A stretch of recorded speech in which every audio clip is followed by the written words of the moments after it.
In one sentence, how would you summarize what kind of company Jinjiayi is? In my view, Jinjiayi is a company that serves ordinary people in lower tier markets, offering high quality products and services at affordable prices.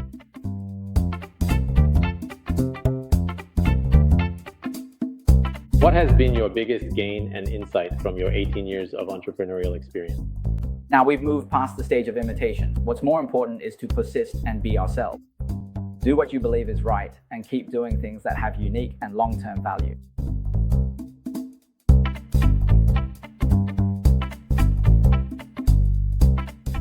What is the vision of Jinjiayi? Our vision is to build the most valuable retail enterprise together. How should we understand this value?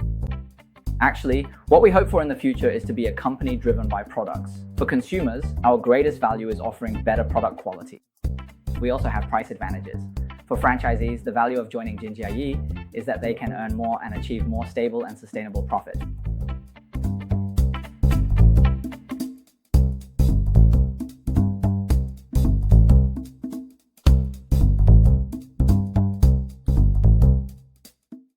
I'm very glad that on this special day, the 18th anniversary, I can sit down with Mr. Wu to talk about the story of Jinjiayi over the past 18 years. Mr. Wu, could you start by sharing how you went from being, well, a doctor and entered the convenience store industry?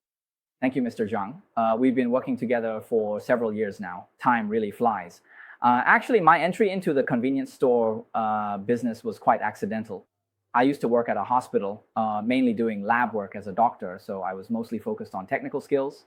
But I felt the pace at the hospital was pretty slow, and I hit a ceiling in terms of what I could learn. So I decided to do something relatively simple that could also give me a sense of personal value. I thought opening a small shop would be pretty easy. But as I got into it, I realized that doing this well is actually not that easy at all. I've always been thinking about how to do this better, to make it something I enjoy, and that has value. Actually, growing the business to this scale was somewhat accidental. When did you start to feel that from just a few stores, the business could actually become a chain? It was only after about 2 years when we had opened 6 directly operated stores. At that time, sales and profits were actually quite good. We were making several million in profit a year. The team members in the stores kept saying, boss, can I join you in building a brand? Some of them said they wanted to open their own stores, so I helped them open quite a few stores as well. Then later, as they continued to gain experience, they started saying, now that we've already opened a dozen or even dozens of stores, right? Shouldn't we try to make the brand even bigger? So we just went with the flow, thinking that this could be done even better. Yes, it could be made even more valuable. We could also help franchisees and employees have better development opportunities. So in this situation, it was still out of a longing for the future and a desire to realize our own value. Step by step, we kept moving forward, and along the way, we encountered a lot of pitfalls. Tell us, when did you encounter the first pitfall? One that left a particularly deep impression. Actually, during this process, the most significant moment was when we wanted to upgrade the brand. Before, we were really just providing individual services.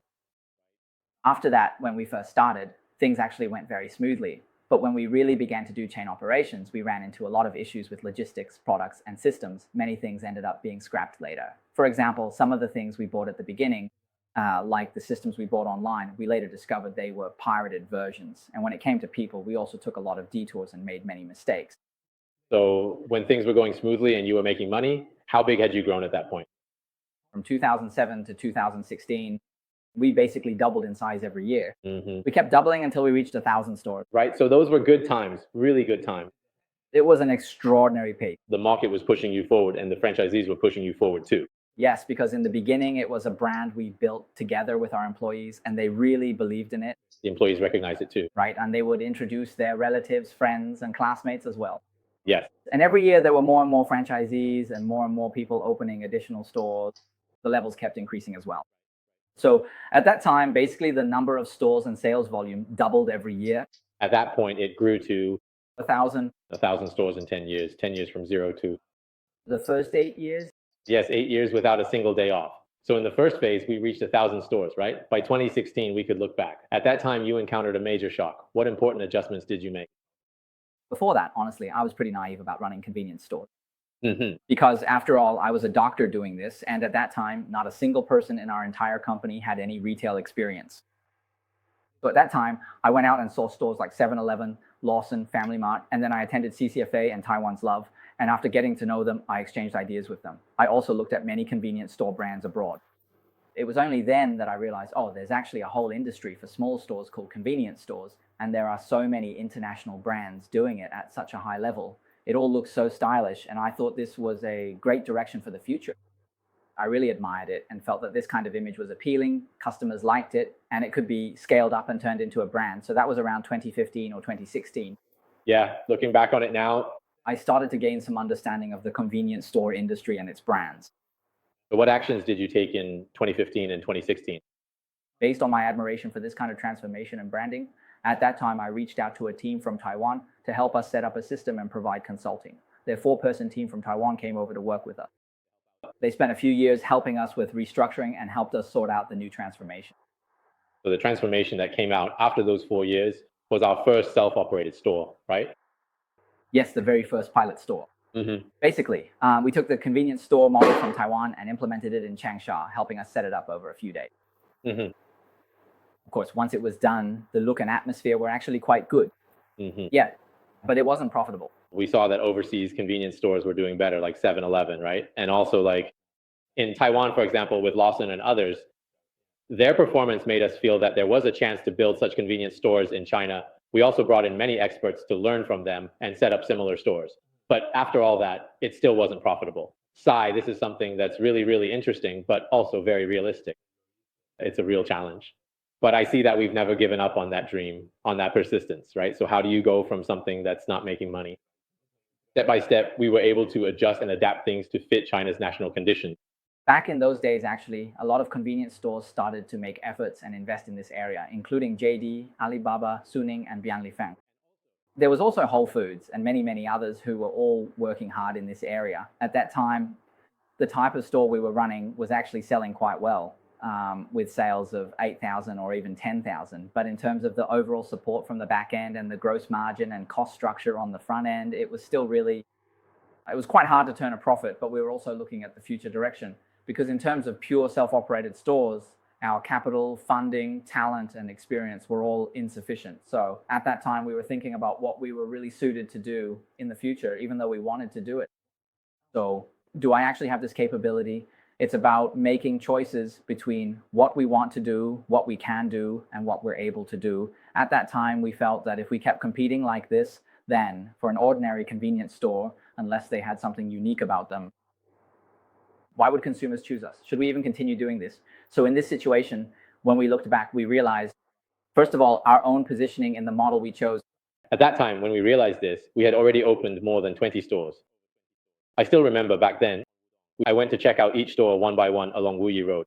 Back then, the stores looked great, the products were excellent, and some stores were actually quite profitable. But when you looked at all the stores as a whole, and especially as we opened more, this self-operated model started to face quite a few challenges.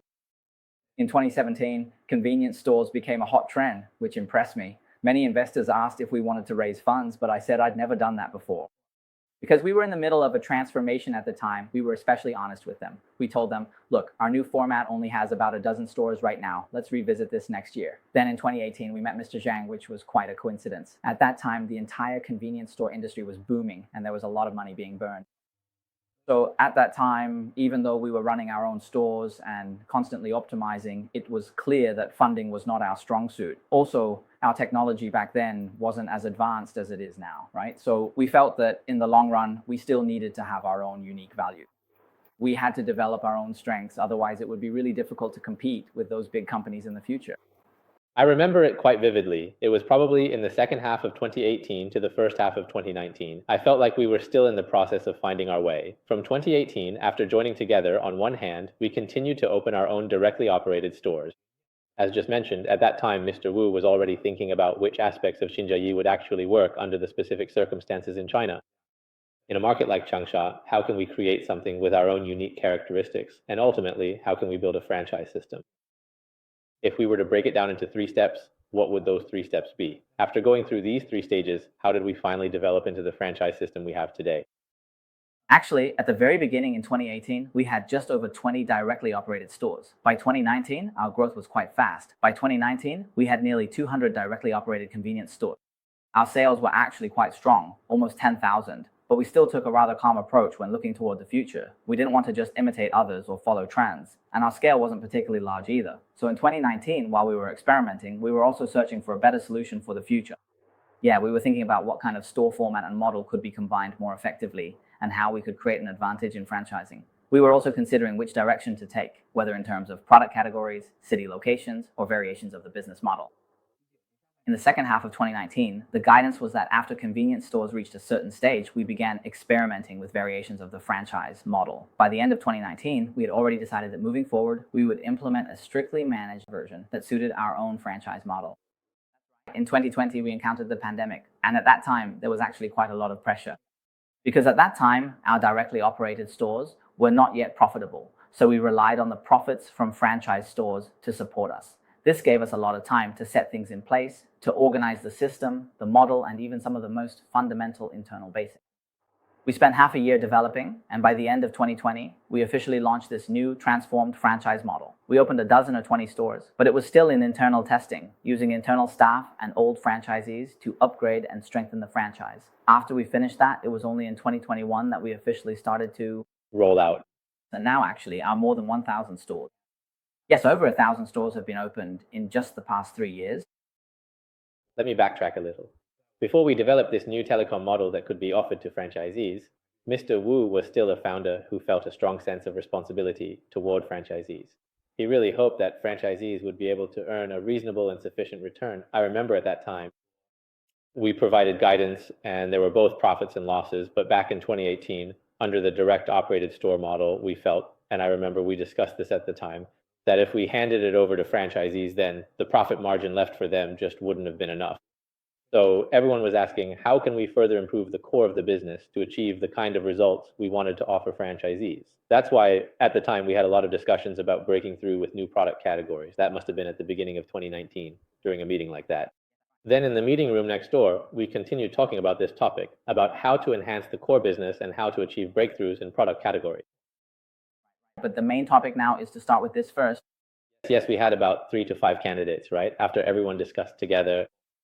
Actually, it wasn't a consensus in the market that there was definitely an opportunity, but everyone weighed the possibilities, our capabilities, and the barriers we could build, right? So we all agreed that fresh milk would become our key category breakthrough for 2019. It was also, after all, a major decision for the company. Yes, that's right. We can help everyone recall how, starting from now, the evaluation instrument we brought in later led to this ongoing frequency of breakthroughs. At that time, it was actually very difficult for us to gain an advantage in the ambient temperature segment. That was the first point. As for the future, so is there an organic fit for the cold chain? If we assume there is, where exactly does the cold chain fit in? And as for the cold chain itself, for example, with new style factories, the know-how, technology, and factory resources are all in the hands of Japanese brands. In that area, our own foundation was actually quite weak. As for other things like coffee and so on, at that time, it might have been a sudden shift, and it was also a heavy asset investment. So we decided to focus on long shelf life products. We tried to move from long shelf life to short shelf life, from ambient temperature to cold chain, but no matter how we tried to fit things in, it always came back to dairy products. Ambient milk, yogurt, and fresh milk. At that time, in Hunan, the annual sales of ambient milk alone were close to 10 billion yuan, while the entire fresh milk market in Hunan was only tens of millions in sales, just about 1%. Looking at this, it actually seems quite difficult, but if we look at it from a future perspective, I think the growth curve will definitely continue to rise. Right now, the entire Hunan market sales are close to 1 billion yuan, and our market share in Hunan is about 3% to 4%. In recent years, we've been growing rapidly, basically doubling in the first few years, and even now we're still seeing growth rates of several dozen percent, whether it's in terms of customers. As for the fresh milk category, our market share and our own advantages in fresh milk compared to our peers mean that our fresh milk holds an absolute advantage in the entire Hunan market and across all retail channels. This has all come from the initial assumptions, then focusing in later stages, and then continuously monitoring the situation. Because with fresh milk, there are actually peak and off-peak seasons. In winter, hardly anyone drinks it, while in summer, the number of people drinking it increases significantly. So, in fact, the first year we suffered heavy losses. But every year, we kept optimizing, whether it was algorithms, systems, or logistics. To support this, we developed a cold chain and our logistics kept evolving. As we continued, we invested more and more in the technical infrastructure, and once the foundational facilities were in place, things improved. Then we used the same approach to make juice. We did the same for coffee, egg tarts, and now even fresh pastry skins. The overall framework is basically the same. Some things are just easier to get started with. That's right. I remember when we discussed this, there were quite a few clashes of opinion. From an investor's view, we saw that overseas and top-tier market trends were clear. Fresh milk would take a significant share. And within the convenience store system, it was relatively speaking a pretty important category. On the one hand, Mr. Wu brought very detailed data at the time, just as we mentioned earlier from Nielsen and overall sales figures, showing that ambient milk had an overwhelming advantage. In the Hunan region, so if we look at it optimistically, there are opportunities, but if we look at it another way, there are also challenges. So I think Qinjai has a very pragmatic style. On one hand, we recognize these challenges. At the same time, we also saw that this represented a very important potential market for us. So when it came to investment, Mr. Wu and all of us made a firm decision to invest decisively. For this reason, we even built our own cold chain logistics system, because at that time, the entire cold chain warehousing supply in Changsha was insufficient. It was impossible to rent a suitable warehouse at that time. Right now, we should be considered the only brand nationwide that can provide daily fresh deliveries to all stores, especially ready-made stores, and this gives us a significant advantage. The investment in this has been enormous. Yes, maybe you could talk a bit more about the determination behind this decision. There must have been some pain points in making this decision, right? After setting this goal, we really got hands-on and involved ourselves. We personally oversaw every component, including setting the standards for the warehouses, which took a tremendous amount of effort. Actually, our main approach was to start from market and customer needs, and we made a lot of assumptions about the future. For example, at that time, now, in many product lines, we can achieve 100% market share because there are no other players in those lines. Take cold chain logistics as an example. Say shipping from Changsha. If you do daily deliveries, the minimum shipping distance is 300 to 400 kilometers, and the annual transportation cost is over 1 million yuan, but the sales volume is quite limited. If you look at the current supply chain agents, even the brand owners can't afford to do it, but in reality, unless you have a clear and firm vision for the future and are certain about the outcome, you simply can't endure the process. In our first year, the loss rate of fresh milk in winter exceeded 50%, and most of the discarded products had a very low gross margin. The manufacturers didn't support us either, so it was actually very tough to get through. Of course, when summer came, it was another kind of struggle because temperature fluctuations would cause the quality of fresh milk to become unstable. So at that time, we upgraded all the sealing cabinets, the logistics vehicles, and even the temperature monitoring system. Each year, for example, we would iterate on one or two aspects, and those were actually heavy investments. For instance, this year, our iced cups can sell over 100,000 cups a day. Honestly, it's because of this foundational mindset. We focused on infrastructure. We've already laid a solid foundation, from in-store equipment to monitoring of transport vehicles and logistics. 3 years ago, we had already done this work thoroughly, so when the right product and the right trend came along, we were ready to seize the opportunity. Back then, besides working with fresh milk, we were also involved in many other things. Actually, we also considered, I remember at that time, everyone was frantically doing group buying. Hunan really was. It was the birthplace of the latest global group buying trend in community restaurants, and everyone was setting up stalls. Basically, all retail brands and all wholesalers were doing group buying. Because that method was extremely effective for acquiring new users, the cost per acquisition could be driven almost to zero, and you could quickly gain a large number of users. Thank you for reminding me of that. I remember at that time, Qichen also sent a team to join me in trying out the community group buying business. Honestly, back then, we started early by observing and designing group buying as an experiment. But after all the analysis, nothing was as insightful as actually doing it on the ground. There were two things that really stood out to me.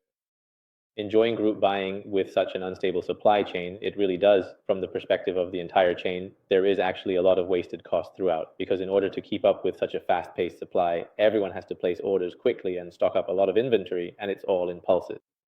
The second thing I learned is about delivery experience. At that time, there were many design issues, making it impossible to coordinate delivery locations, especially for temperature-sensitive products. Product quality was poor, and user experience was also bad. Even with our convenience store system handling community group buying deliveries, delivery experience still wasn't as good. The in-store shelf experience was done really well, and this was actually a big inspiration for us. Looking back at this issue, I realized that at Xinjiayi, we really did spend a lot of time building up this aspect. Whether it's temperature control on the store shelves, vehicle control along the supply chain, or the control inside our storage compartments, all of these have truly allowed our products to address the winter issues we just mentioned.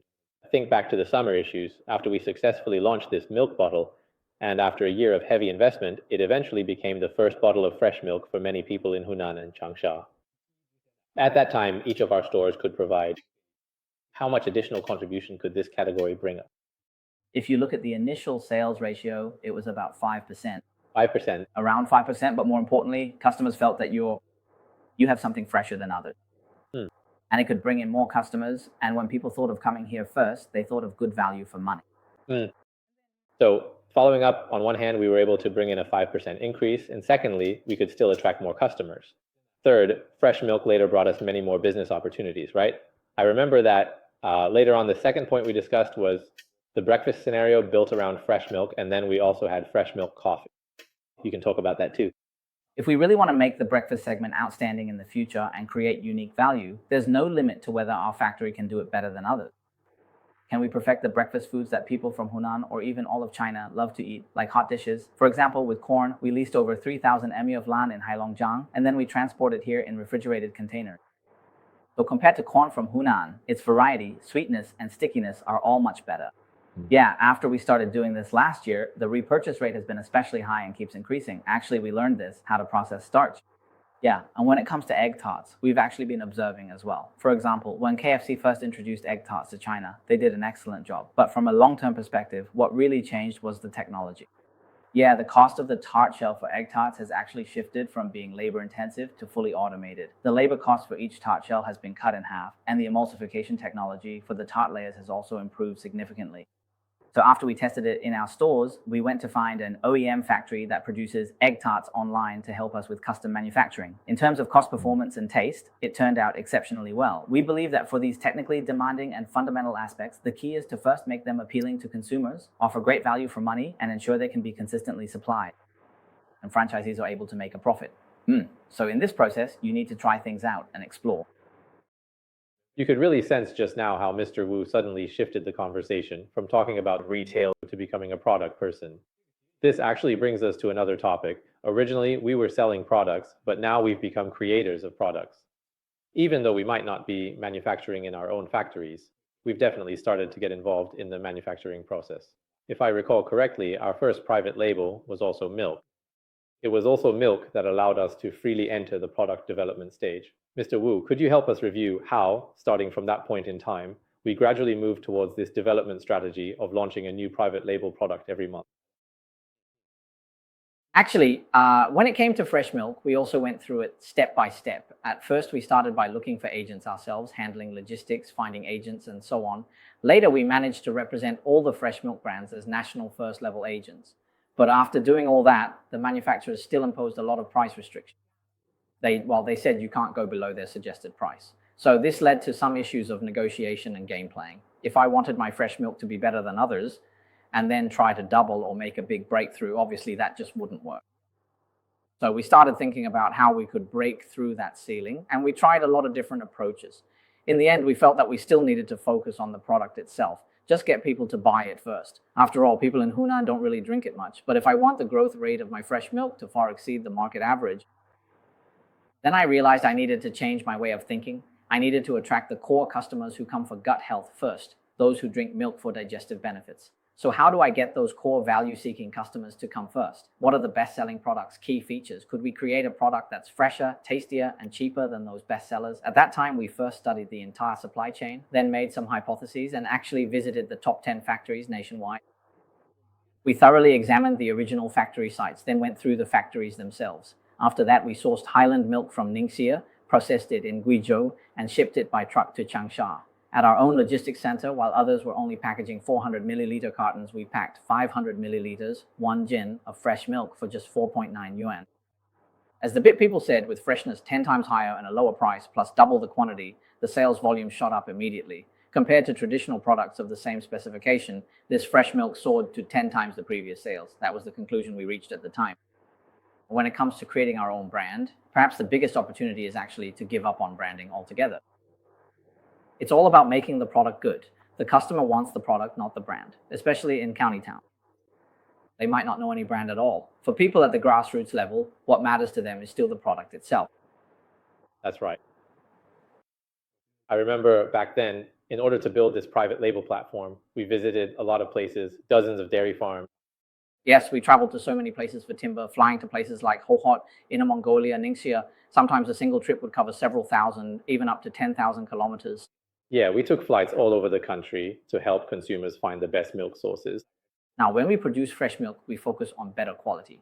Besides cost-effective options like fresh milk at 4.9 yuan per jin, we mainly produce what's called 4.0 milk.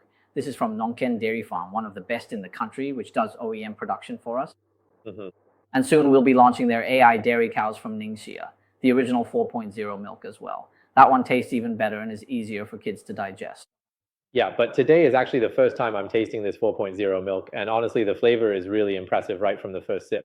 We've personally visited this dairy farm ourselves, checking out the cows, their feed, and all the raw materials, as well as the entire milking process. For example, they thoroughly clean and inspect the milk, and they check whether the raw milk that comes out meets quality standards. It all has to go through screening. After milking, they also carry out further checks on the cows. They even take care to prevent the cows from getting any scratches, and the entire self-inspection process, though complicated, ensures safety. This guarantees the health of the cows and the safety and quality of the milk produced. So, to truly make high-quality fresh milk, you have to pay close attention to every detail: the granularity, temperature, the timing at each step, and the cleanliness. All of these must be managed with great precision and care. So in this regard, we have always insisted on selecting the best farms and raw materials of the same grade in China for processing.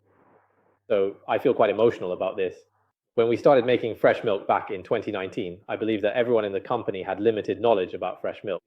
Back then, it was probably just the big national brands. But today, as we sit here with Mr. Wu discussing how the cows at the best farms in China are cared for and how the milking is done, this marks the transformation from being a retailer to, right, a manufacturing-oriented retailer. Through this process, I feel that many colleagues in the company have also transformed from being just buyers to becoming purchasing agents who truly understand the industry and the manufacturing side and who help consumers make better choices. When we develop our own brands, our focus is really on the product itself, making sure the product is done well. We genuinely care about our consumers and our products. Our interest comes from the heart. So in this area, we definitely have high standards and aspirations. Right? If it were just about creating our own brand for the sake of the numbers, honestly, there are plenty of shortcuts. You could just slap a label on something and call it a day. But you really can't control what's inside at all. Exactly. I think that era has passed, and now consumers are getting smarter and smarter. Yes, this is actually a great opportunity for us as well. Building a private label starts slow, then accelerates. With our approach, developing a private label is a slow to fast journey because everything is done by people, and for people, learning and gaining upstream knowledge is a process itself. Right? For the vast majority of our private label products, once they're launched, they actually outsell even the top major brands. Most of them, and sometimes by double or even 10 times as much.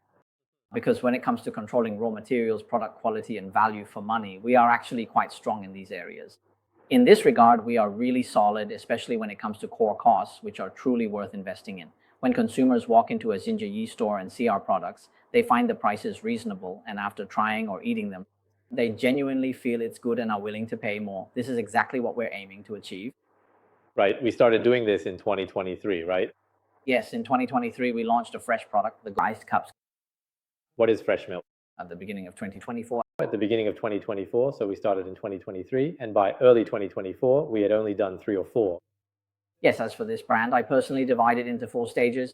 The first stage is trying to go from nothing to something and exploring what these brands are really about. For example, when we just started out, it was really just the first step, and we were actually learning from Hema and Sam's Club, how they build their own brands. Then we picked some categories we were good at.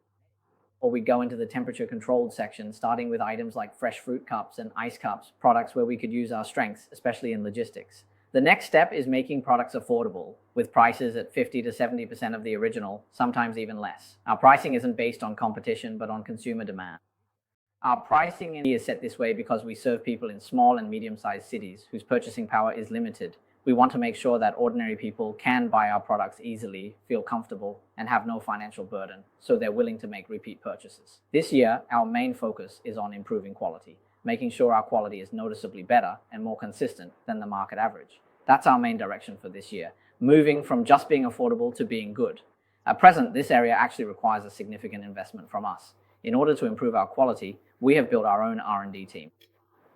We've also set up our own quality control team. As for our R&D team, for some products, like the desserts and rice balls you just mentioned, the breakfast items, our R&D team develops the products and creates the recipes. We then provide these recipes to the contract manufacturers and have them handle the production with the core ingredients specified by us. This way, the quality of the products made is the same as if they were produced in our own factory. However, some factories are truly outstanding. They really have the capabilities of a super factory.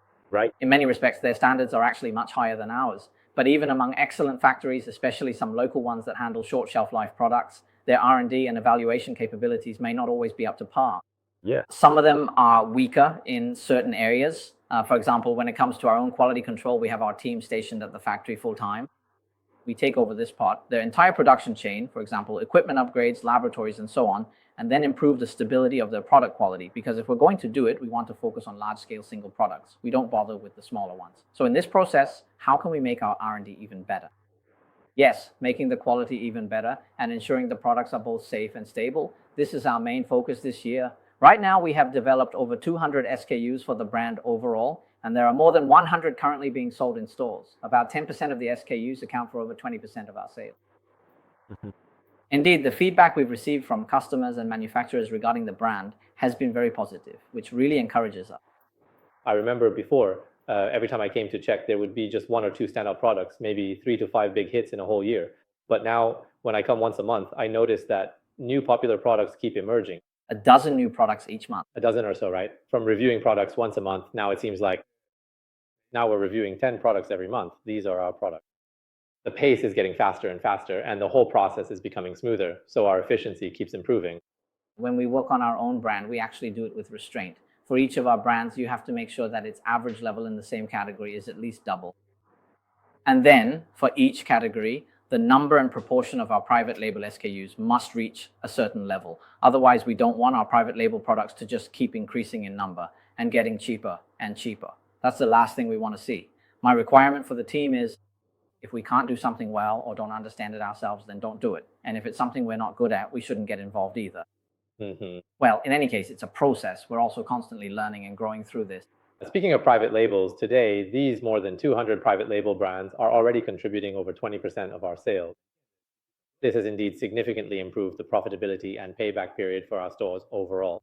Compared to last year, our sales have grown by nearly 10% year on year, and the profitability of our stores has also increased from what it used to be. Monthly profits used to be around 20,000, but now they've surpassed that. This growth is mainly driven by this area. This year, for example, last month we signed 77 franchise stores. If we hadn't restricted the opening of average performing stores, we probably would have signed about 100 stores last month. Right? Compared to last year, the pace of opening new stores has basically doubled. It's gratifying that it has been recognized by everyone, and people can see that in such a fiercely competitive era, if everyone is selling the same products, franchisees will only find it harder and harder, and their confidence will keep dropping. But with our products, they see the highlights, the great value for money, the ability to sell in volume, and the fact that consumers really like them. I think this gives franchisees a lot more confidence to get involved and run the business. Let's rewind. We've done many things with products, from quality to breakthroughs in categories, then to our own branded products. From focusing on single products, we've expanded to a broader range, reaching 200 items, allowing us to cover much of our business. It's getting close to contributing 30% of our revenue. And this has been a process of both restraining and enhancing our overall outstanding performance and returns. Looking back, I think there were actually some key moments in time that brought about crucial changes in this matter. Because as we discussed before, when we were operating our own stores, we felt that our telecom business wasn't ready yet. So we allowed franchisees to join, right? Then we went on to make breakthroughs in product categories, focusing on fresh milk and other low temperature products. Do you remember that moment? At that stage, we actually calculated that after making so many breakthroughs in product categories and achieving growth, we calculated again to see if this model could actually help franchisees make money. Do you still have a vivid memory of that point in time? What I remember most is that when we were transitioning to a strong franchise model, we actually had quite a large number of people interested in joining as franchisees at that time. Yes, exactly. Right, that time. In 2018, 2019, and 2020, in fact, back in 2017 and before, with our old housekeeping model, the number of stores we had was doubling every year. We were opening several hundred stores annually. Others really envied us for that, and it was quite a large scale and profitable business. But in 2018, when we started the new telecom business, and then in 2019, I decided to shut down the old model. However, many franchisees really couldn't understand this decision and had a lot of complaints. Then after 2020, things got even more dramatic. In order to establish the new franchise model, we directly phased out many franchisees whose old contracts had expired. At the time, people were saying that our cost performance ratio would definitely collapse and that we'd eventually fail. But we felt that during this process of iteration, even though there was uncertainty, we had done a lot of research and calculations ourselves at the time. So, how could we develop a telecom model that truly suited us? We wanted to do something feasible and achievable, right? We agreed and got involved, right? For the operational model, the key is to simplify and make it effective. From the consumer's perspective, it should be like a directly operated store. This franchise model means for consumers, there's no difference between a franchise and a directly operated store. For franchisees, it shouldn't be complicated. The discount rate should be clear, and there shouldn't be internal friction or competition.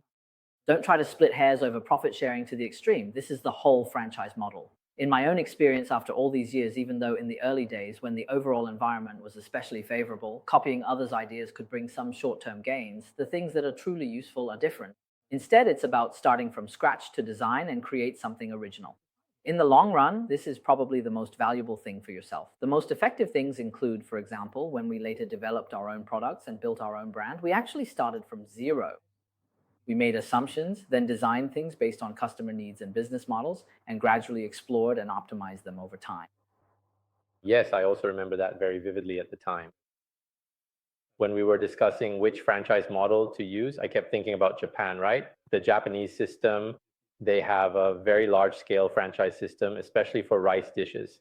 At that time, we studied ABC and did a lot of research, then discussed it together. What impressed me most about Mr. Wu was his approach to these matters. We can't just do things the way others do. We have to find our own approach. It comes back to a very fundamental principle. How can we make things simple, clear, and profitable for everyone involved?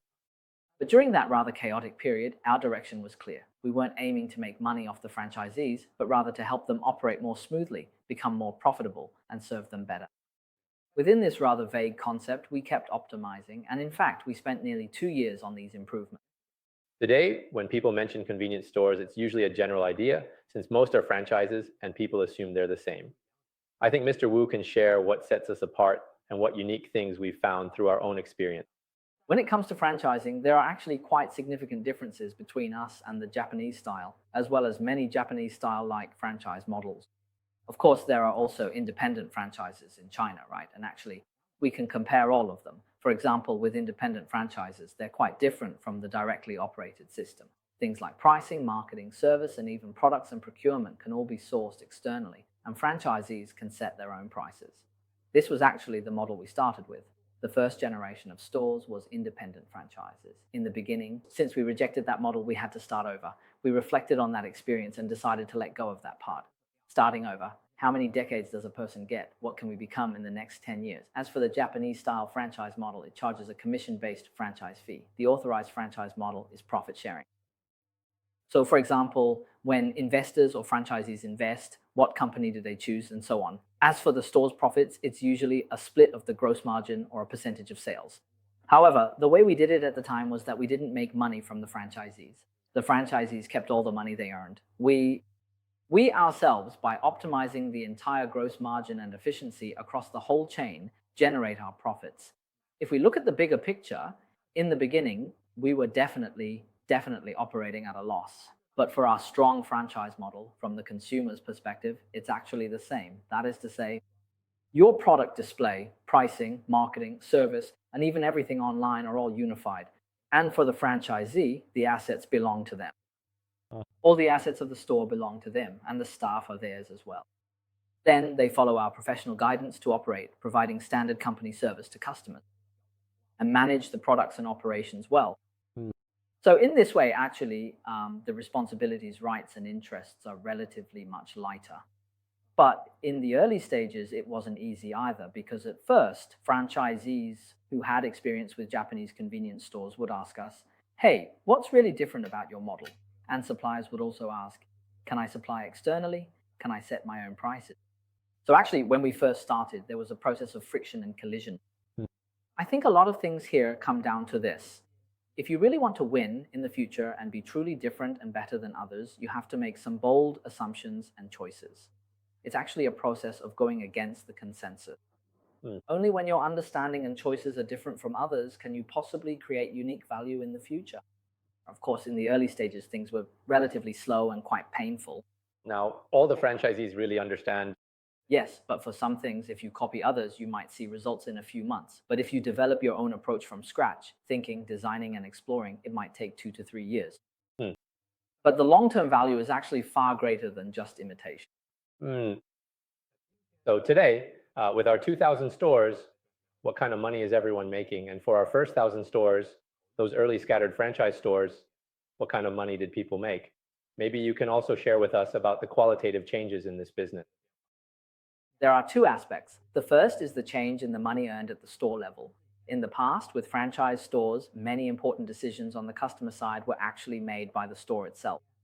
They did everything themselves. So, after things reached the store, each store would do things according to their own subjective ideas, which made it really difficult to achieve consistency or introduce anything new. As a result, the daily performance of the stores was actually declining at that time. When we reached 1,000 stores, our daily sales were only about 5,000 and the monthly profit was just around 10,000 yuan. Compared to now, if we look at the current hot selling level, this year our average is 8,000, but this month, since it's the peak season, the hot selling level has reached about 9,000. Well, so now, in the first half of the year, the monthly profit was about 20,000. But county level stores are even more profitable. For our county stores, the average monthly profit has actually reached around 30,000. Meanwhile, in the overall market, most other physical retail stores are actually seeing their profits decline. Yes, but in recent years, our franchisees' profits have actually been growing at double-digit rates on average per store. So in this regard, you can really see that the competitiveness of our stores is getting stronger and stronger, and franchisees are also making more and more repeat purchases. A brief intro to repeat franchising. All our current franchise stores are either repeat franchises or transfers. Many previously ran other brands, then switched to Happy Wedding Dress. For the company, the difference is significant. Before, with manufacturer-based franchising, things were much easier. Back then, collecting franchise fees for just 1 year was already a lot of money. But now, this area really needs to be strengthened more and more. We want to help franchisees transition from being individual operators to starting from scratch, then from having one store to multiple stores, and from multiple stores to operating across regions. Currently, on average, each franchisee owns nearly 2 stores, and some of the larger franchisees have 30 or 40 stores. There are even some franchisees at our conferences who own several stores. Mm-hmm. In many aspects, their capabilities are getting stronger and stronger. They have strength, ability, awareness, and teams. I think we should sit down with President Wu and chat with the franchisees. After all, some of them have even bought a lot of their own properties. Yes, exactly. They use their own properties to open batches of our convenience stores, and some of them are also involved in other different types of businesses. So they've learned to understand consumers, and their business maturity is evident. They have teams, systems, and methods in place. Mm-hmm. Yes, nowadays, many of the new franchisees coming in are people who have run businesses before, made money, have teams, and have capital. Mm-hmm.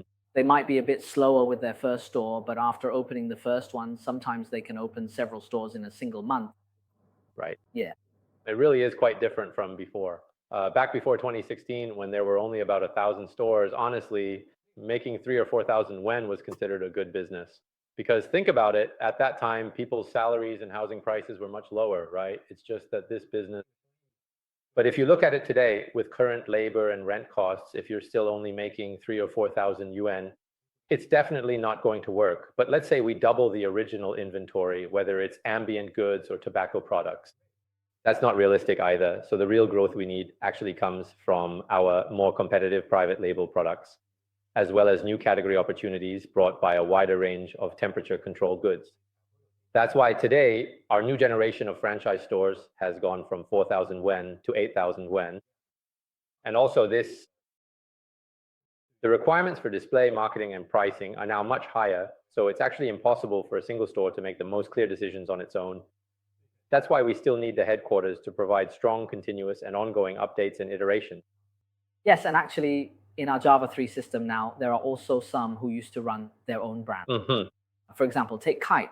When they used to operate on their own, their back-end investment was especially high, and overall, they would lose a significant amount of money each year. But after joining us in just 1 year, they made an additional profit of several tens of millions, even up to 30 million. What Mr. Wu just mentioned about these brands refers to some of the small, older generation convenience store chain brands in the local area. When they reach a certain scale, it becomes very difficult for their headquarters to build such extensive supply chain infrastructure. So, as he said, they might as well become one of our franchisees. So actually, when Wudong mentioned this change to me before, I also found it very interesting. I think he really represents this trend quite well, and he's actually a great example. It shows that the requirements for headquarters in terms of scale and capability are very different between the old loose franchise model and today's strong franchise model.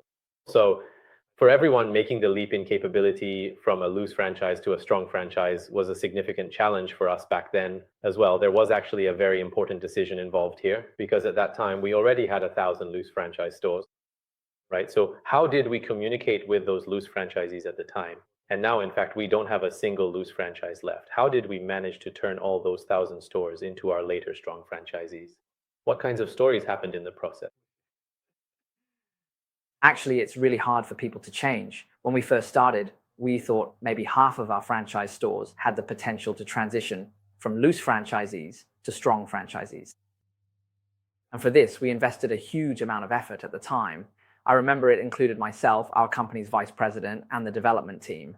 We all divided up the work. Each person was responsible for communicating with certain franchisees, taking them to see things and talking to them directly. We introduced things to them, and in the early stages, the company even helped cover some of the costs. Out of 1,000 stores, we transformed 200, which took an enormous amount of time and energy. I also personally took part in a lot of this communication. So through this process, I realized that in different eras, with different brands and business models, the way we attract franchisees and partners is not the same. Then, after working with you for many years, whether they are your direct franchisees or strong franchisees, they get used to a certain way of operating. If you then switch to a new operating model, for them, it's like an organizational transformation and the success rate is very low. It's very difficult.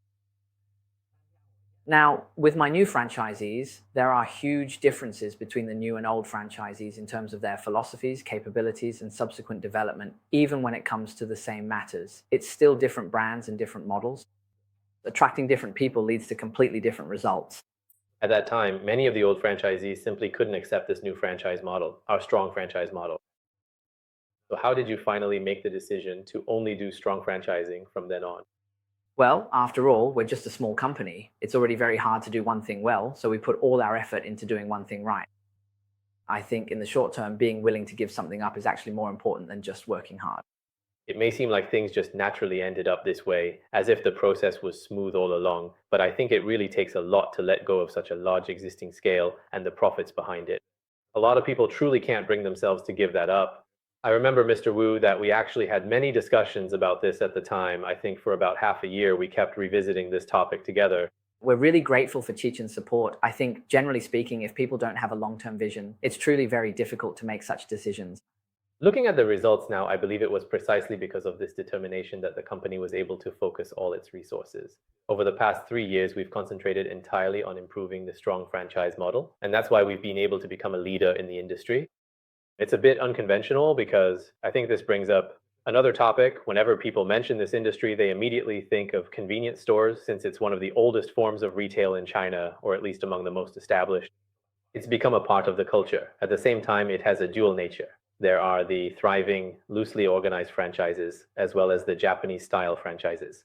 But actually, both have faced quite a lot of pressure in recent years. So people's impression of convenience stores as a whole has become, well, it seems like convenience stores have already passed their peak period of development. But on the contrary, I think that in recent years, Xinjiayi's same-store sales have been growing at double digits every year.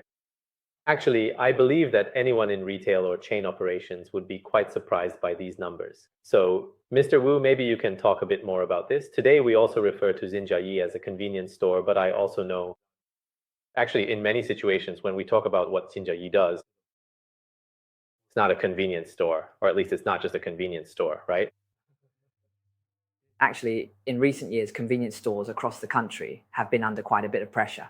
To be honest, especially for most investors in the convenience store sector, it's really not very profitable. In fact, a lot of money has been burned. For example, in 2017, 2018, and 2019, even Suning Xiaodian invested over 10 billion yuan. But the conclusion is that all that spending didn't yield results. It just didn't work out. And the entire industry is indeed, well, the information from a lot of capital or franchisees definitely has an impact, but for a small company like ours, it might not necessarily be a bad thing.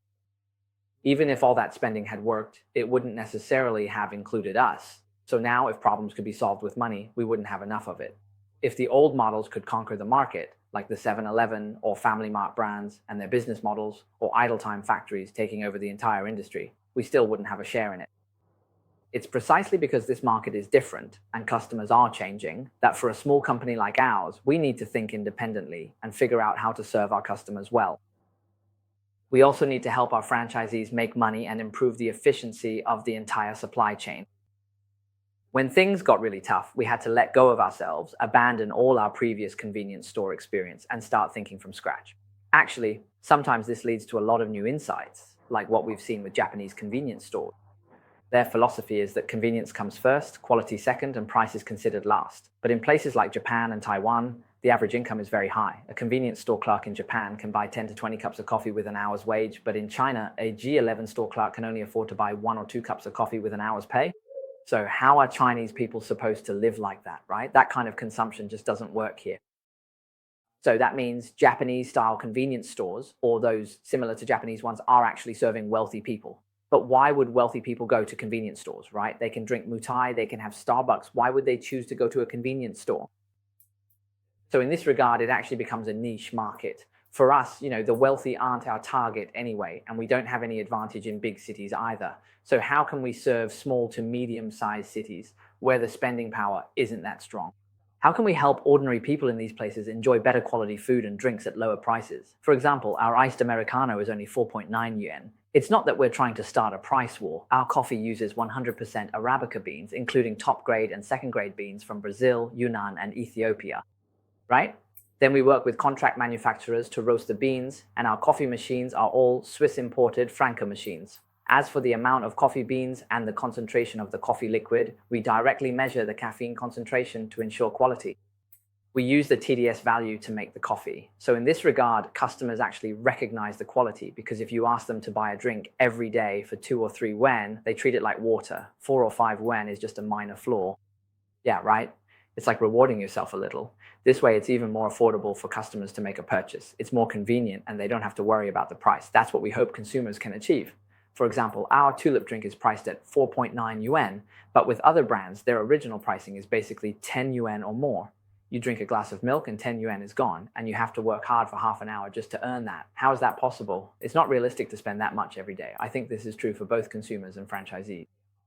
It's really about whether we can truly be customer-centric and think from the customer's perspective, right? Then we need to take the most universal things and actually implement them. In this regard, I think if we can really serve them better, then they can vote with their money, and that gives us an opportunity. Another thing is that we've now opened a lot of stores in lower tier markets, right? We've expanded to prefecture level cities and even opened stores in counties. For example, in Hunan, we've basically covered the whole province. Maybe you can talk about this.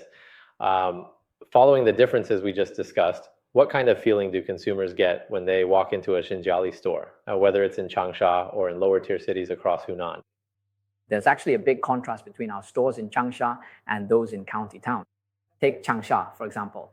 Most of the products we have, others have as well. Of course, for our private label and some upstream products that we control, there are still some differences. But overall, in terms of quality, there's not much difference between us and others.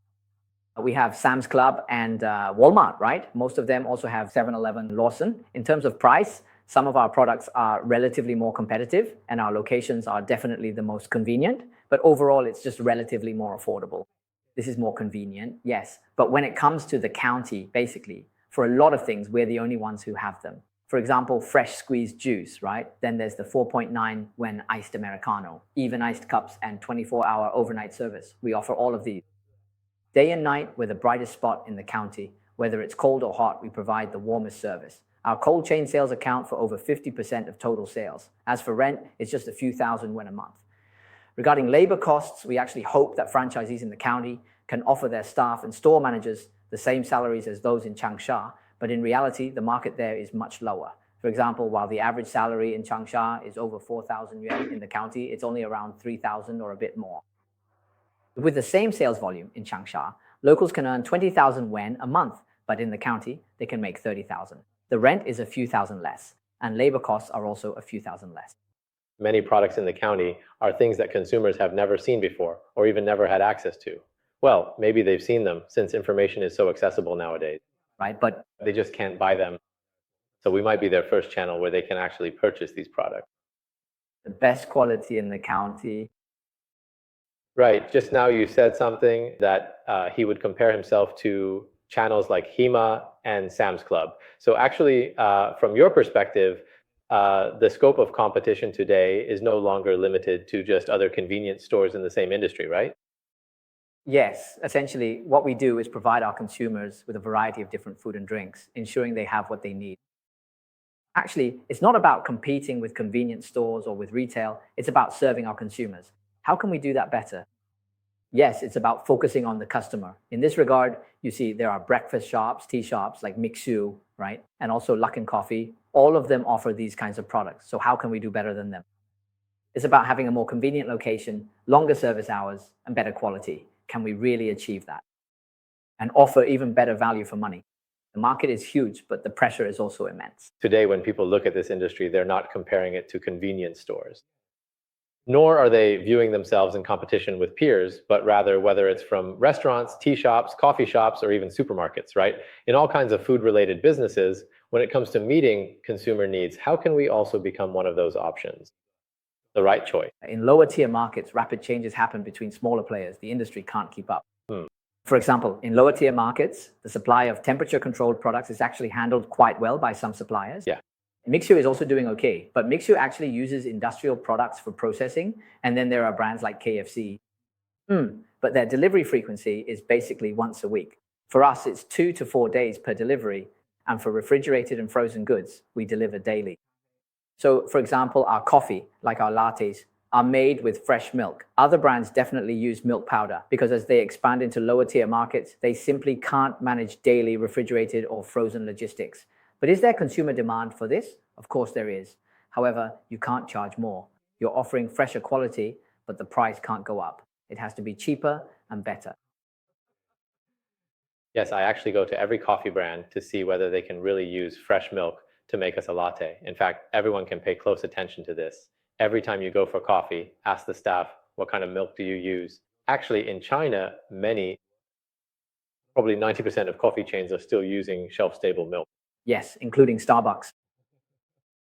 Yes, including some of those big name brands that everyone is familiar with. I think this really highlights, in terms of product comparison, on one hand, as we deepen the manufacturing of these industrial packaged private label products. On the other hand, actually, we also standardize some of the restaurant work in our stores, creating a more efficient solution. For example, our tea drinks or our coffees, right? Maybe I can talk a bit about ours. This is a really interesting story. How did we become one of the coffee brands with the highest cup sales in Changsha? When it comes to coffee as a whole, it's still about the entire supply chain and the long-term changes in coffee consumption.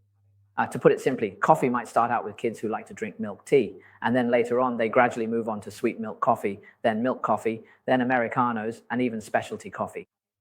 There are these different stages. If you look at Luckin, they're especially aggressive when it comes to French-style coffee, launching lots of new products, and they do a great job with all kinds of flavored coffees. This is definitely something we can't match. And then there's Starbucks, with its overall design, environment, and brand, right? Third, their spaces are especially well done, and that's also something we can achieve. Plus, there are many other coffee brands that invest heavily in their hardware, which actually puts a lot of pressure on us. So we started thinking, if we want to do coffee, then theoretically, if we follow the conventional approach, we don't stand a chance. So if there is an opportunity, where does it lie? At that time, we broke down the entire coffee industry, analyzing all its components, such as the basic elements like machines and raw materials, research and development, and things like repurchase rates. We also considered factors like product stability. So while we were running small-scale pilot tests, we were also thinking things through. We wondered if we could first develop a single coffee SKU in stages. Later, we came up with a solution. On one hand, we focused on perfecting the iced cup and then set up an iced cup factory. The second thing we observed was the southern market. We looked at the seasonality of drinking iced cups, winter and summer, and then discovered something really interesting. Even in winter, people in Hunan like to drink iced beverages. And then in fast coffee shops, they also have it, right? So in that situation, we just use good beans and good machines to make a great iced Americano. After we increased the repurchase rate and cup sales of iced Americanos in winter, I later priced it at 4.9 yuan. And then the sales of that iced Americano shot up several times. So now our local daily average is actually 40 or 50 cups. Across more than 1,000 stores, all our new stores, and over 90% of the old stores are now selling coffee. With over 1,000 stores selling coffee, we're selling tens of thousands of cups every day. Achieving a local daily average of several dozen cups, or even over 100 cups, is definitely possible. But how do we build the underlying framework for all of this? First, let's talk about the pace of the category. Besides Americano, now when it comes to milk coffee, we're actually making a lot of improvements. In the past, we only offered 1 cup size. At first, we had just 1 price point, and later we made several adjustments to the iced Americano offering. Now, as we iterate on this milk coffee product, we're also experimenting with milk tea. But for the entire coffee line, we're actually making significant investments in logistics and raw materials. However, when it comes to our stores, especially the basic throughput capacity of the beverage bar, we need to redesign it. We have to readjust everything to ensure stable output and high concurrency for producing over 100 cups. Actually, this is also our way of preparing for the next 3 to 5 years, or even further down the line. If in the future the entire coffee operation grows to 100 times, or even more than 100 times its current scale, how can we ensure stable and continuous output? That's what we're getting ready for. In our scenario, it's definitely the consumers who are drinking, right? Ready-to-drink beverages are a very important scene, and coffee is undoubtedly a key category within that. Then, starting from coffee with fresh milk, and then up to today, we've also started making our own refreshing iced cups ourselves, right? And now, within the ready-to-drink segment, we've also introduced delicious milk tea. We're experimenting with milk tea. Yes, and now we also have this customizable cocktails so consumers can DIY and adjust them themselves. So in the future, Mr. Wu, what are your thoughts on the whole situation, including our current beer? Just now in the store, we saw our beer section, which is a complete display, all of our own brands. And looking at our entire packaged tea drinks, basically, we're going all in, including this year's hot market trend, electrolyte water, which we're also doing. Yes, and it's especially good. Our own brands drinks are actually the best-selling ones on all the channels. Right now, our main goal is to cover everything from packaging to fresh. For example, we also have lemon water at 3.9 yuan per cup. So right now, along this entire product line, we actually have a very complete product structure, and all of our products are highly competitive. As for the future, if you look at it in the long term, convenience stores will be the new battleground. In the water and beverage segment, what kind of value do we hope to provide to consumers in the long run? It's about our understanding of customer needs. People need to replenish 2 to 3 liters of water every day. And then it's packaged into these small bottles, 5 to 10 bottles of water. This is an enormous, truly massive market. So if you look at companies like Nongfu Spring, Luckin, or Mixue, right? These are some of the most profitable companies in China. Now, when it comes to this sector, how do we approach it? But honestly, when it comes to water, there really isn't much opportunity for us. Nongfu Spring and Yibao are especially dominant, right? That's why we later decided to. So what we did was focus on the coldest water, ice. In this area, the consumer demand is actually very clear, right? So we went ahead and made our own customized cups, set up our own factory, and last year we filed for it. That's why this year, with our ice cups, our growth in this segment is, well, among all our products, it has the highest sales volume. Then, when it comes to beverages, like juice, even though there are many brands in that space, I've noticed that a lot of kids, especially girls, really like it. Anyway, my daughter at home doesn't eat fruit at all. She only drinks juice, doesn't eat any fruit whatsoever. In the future, juice replacing fruit is going to be a trend, and in Japan, the US, and Europe, this has already been proven. Fruit is getting more and more expensive while juice is becoming cheaper. So how can we make really good juice and capture the growth from juice replacing fruit? That's also a huge market opportunity. Take the coconut water we launched last year, for example. We only sold it for a few months, but its annual sales still reached tens of millions. That's already a pretty significant scale. As for milk, we're just getting started, and we're approaching it from the perspective of protein, making it a nutritional product. Using fresher, higher quality milk protein to replace it, offering better value for money, right? Then using it to replace low temperature milk and even room temperature milk. Actually, we're also, yes, trying to cover the entire industry chain. Once we reach a certain production volume, like with tap water, producing a certain number of tons every day, the cost across the whole supply chain could potentially match the value for money of room temperature milk. We're just bringing the price down ahead of time, that's all. Right. We eliminate unnecessary steps and costs in the process, doing things in reverse. For example, making coffee. Usually the beans only cost a few cents. Yes, exactly. Together with Xinjiayi, we're also working on this in the food sector. Are we doing more work in the manufacturing stage? And now we've also headed north to expand. Hubei, right? Could you talk a bit about your thoughts on expanding from a base market like Changsha to the whole country and how you consider the pace and planning of this expansion? Right now, when we think about regions, the first thing is this. Why do we want to expand into other regions? What's the real purpose of expanding? In other words, should we even be doing this? So that's the first point. Secondly, what is the prerequisite for us to expand into other regions? Actually, when it comes to regional expansion, we entered prefecture level cities in 2022. And in 2023, we started trying out counties. Now, both our production scale in county level and prefecture level cities has doubled. In some cities, things actually move much faster. So in recent years, our growth rate has increased from 23% to 40%, even over 50%. We believe that in the coming years, if we can maintain high quality growth at around 50%, the key is how to use content to drive this. Regional expansion is actually a very important factor in this. For example, in Hubei, we've already opened more than 100 stores, but we haven't entered Wuhan yet. Actually, in Hubei, outside of Wuhan, the convenience stores in these prefecture level cities and counties are very few and quite weak. So after we enter these areas, basically within 3 to 6 months, we become the leading 24-hour convenience store brand locally. Whether it's daily sales, number of stores, scale, or growth, we're always at the very top. There are a few key abilities involved here. First, can we handle things like logistics development, and do we have the right frontline team talent? Are we really sending our best people out there? Second, can we make money, maybe even more than in our established regions? If we can't do that, then it's not worth it. Third, looking further ahead, we have to make sure that over the long run, we're making money and that our capabilities can keep up. The company's pace and intensity of development also need to ensure that this region reaches a healthy, positive state, meaning we should allocate resources where we have a surplus. Don't just say whatever comes to mind. That's nonsense. The customers need you, the consumers need you. Franchisees need you to have the right capabilities, right? We need to do the right thing. Then focus on doing things right, follow the proper path. Don't act based on your desires, like wanting to expand into other regions or saying, I want to become a national brand, or I want to crush my competitors. I think all of that is just nonsense. It's simple, right? It really is. As long as you let go of yourself and follow the thread step by step. Actually, it's not called cross-regional expansion. For example, I go from Hunan to a prefecture level city, then a county, then to Jiangxi, then Hubei. It's just one county after another, one prefecture level city after another, one city after another. The distance between a county, a prefecture level city, and the next small or medium-sized city might only be a few dozen kilometers or even just over 10 kilometers. So it's really just spreading out step by step right next to each other. Yes, and up to now, we still haven't entered Wuhan.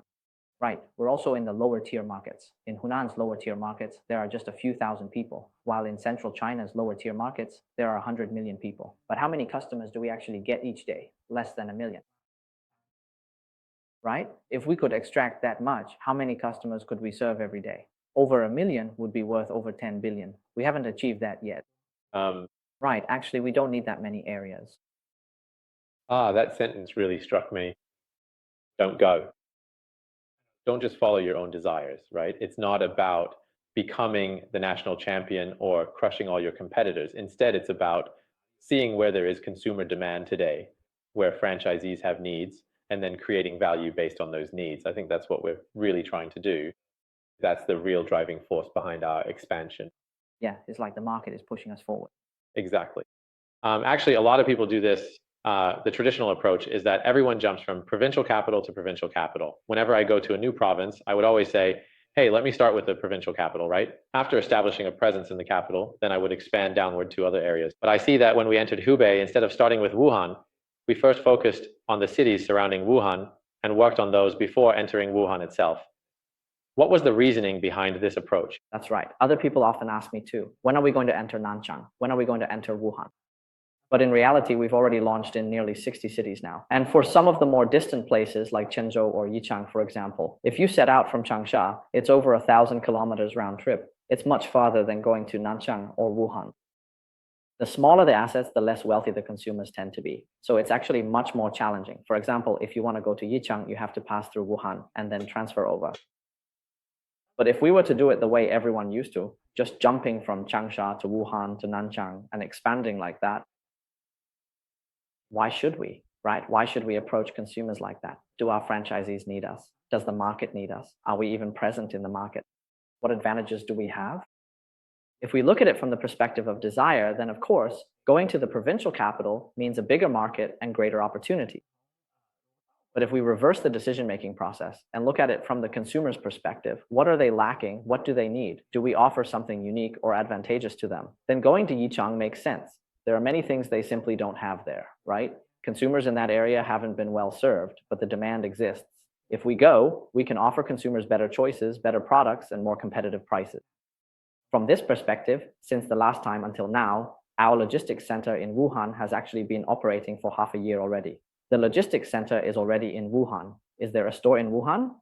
Yes, of course. In the surrounding prefecture level cities around Wuhan, we've basically covered almost all of them. That is to say, being at a number one level like this is still not enough, right? Can we raise the operational standards and business performance of our franchisees and stores in Hubei? Can we reach, or even in the future, differentiate ourselves to the point where we can compete with the standards in Hunan? This is something we absolutely must achieve. We must persist in doing things well. If franchisees in Wuhan have needs, and indeed our capabilities and products are up to par, then naturally we will bring them along and work together, because our vision is to target the lower tier markets, to become a retail brand with the best value for money, so that the lower tier markets, where the general public's spending power isn't high, can still access better quality products. Affordable products allow them to feel less financial pressure when it comes to food and drink, while enjoying higher quality. In 3 to 5 years, how many regions will we cover? We haven't made regional coverage our primary goal. We're thinking about the next 5 years, the next 10 years. How will the market change? Where will we have opportunities to expand? For example, our own long-term ultimate goal is to become the most valuable service retail brand for consumers in small cities. But in terms of pace, we're also looking at how many cities we can actually reach if we truly want to do this well. When it comes to providing high quality food and beverage options for people in county towns and even rural areas, we actually need to be even more focused and selective right now. We need to restrain ourselves and focus on making the most basic things even better. For example, can we make even tastier rice balls? Can we make better, more solid, and more delicious corn? Can we produce milk with better quality and higher cost performance? We need to further improve things at the ingredient level. Can we manage these aspects even better? And can our logistics, temperature control, and digitalization keep up? Because when it comes to operating in counties and towns, I believe it will be much harder than doing business in cities like Changsha or Wuhan in the future, but it's also more important. Why? Because in Changsha and Wuhan, Sam's Club and Hema are already doing very well with many stores, and people there can buy these things easily. Life is actually pretty good, and there are a lot of people providing services. But in these lower tier areas, currently, there's no one providing services yet. So being able to serve them well is crucial. This isn't something you can just do on a whim. It really requires preparing 5 or even 10 years in advance. For us, for example, opening 100 stores in a month or expanding into 10 more cities in a month is something we're fully capable of. In fact, in the first half of the year, there were times when we opened 70 or 80 stores in a single month, and entering 5 or 6 cities in a month was actually achievable. But that's not the most important thing. The real question is whether it can be sustainable and of higher quality. So, starting slow and then accelerating. This pace and path aren't something we can fully figure out right now, or guarantee we can achieve 100%. That's the underlying condition we have to consider. How is the product? How is the team? What about our capabilities? Well, the Chinese market is still extremely large. Yes, if we can truly achieve starting slow and then accelerating and steadily build up compounding growth, meaning, for example, that existing stores can keep growing, existing franchisees can keep opening more stores, and existing customers can keep making repeat purchases. And the product can keep iterating with ever improving quality. This most fundamental thing is the hardest part. In the end, it still comes back to whether we can continuously and consistently improve our products, right? The products themselves. The differentiated value that we create, this kind of differentiated value, right, is passed on to franchisees and to consumers. And then as they promote it, they actually lead us forward. The pace isn't determined by our own desires. It's determined by their needs. Growth is a result, not a goal. The real goal is whether we can truly use our products to create even greater value and impact. We still hope that in the future, in 5 or 10 years, we can find ways to create even greater value over a longer period of time. Sustainable growth is what we want to do even better. And then the foundation that supports all of this isn't just about traffic, money, or being driven by desire, right?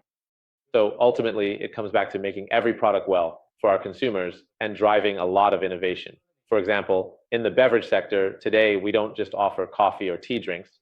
We can even serve cocktails in our stores, bringing what was originally only available elsewhere into our space. The kind of things you'd only find in a very high-end bar, now our customers can have fun making them themselves. So looking back over the past 18 years, what do you think were the key things you did right at Xinjiayi?